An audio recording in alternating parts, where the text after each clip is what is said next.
No to war, these protesters shout. Hundreds of demonstrators have taken to the streets of Moscow to protest Putin's partial mobilization. Many have been arrested by authorities and brought to police stations.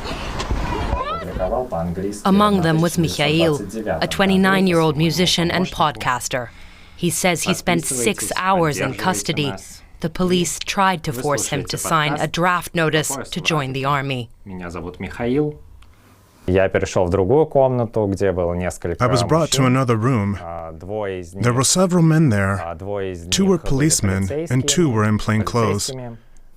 They locked the door from the inside and started telling me I was a nobody. They put me down, shoved me around, and even kicked me.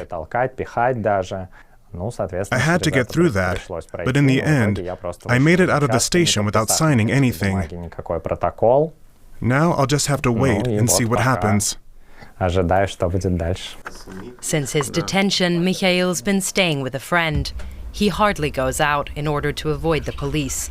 He could be called up under the partial mobilization order because he completed his military service.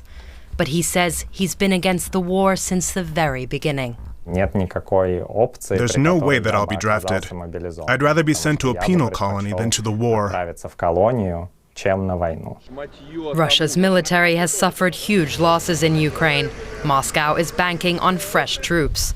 Officially, authorities have called up 300,000 men with military experience. But critics say the draft is more universal and arbitrary, especially in provincial regions. Men without basic training are scared of being drafted, like this warehouse worker. They're telling us, just go. They don't care whether we ever come back. We're just cannon fodder. The goal of this mobilization is to stock up on cannon fodder and win with quantity, since the quality isn't there. Podcaster Mikhail in Moscow says he doesn't want to flee abroad, though, even if staying in Russia means taking a big risk. I feel something like an inner drive. I don't like what's happening here, and I want to fight back.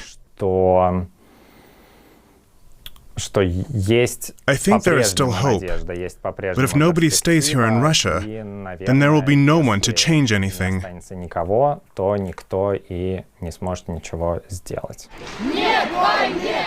Mikhail intends to keep taking to the streets to protest against Putin's war, even if he and fellow demonstrators could face up to 15 years in prison for doing so.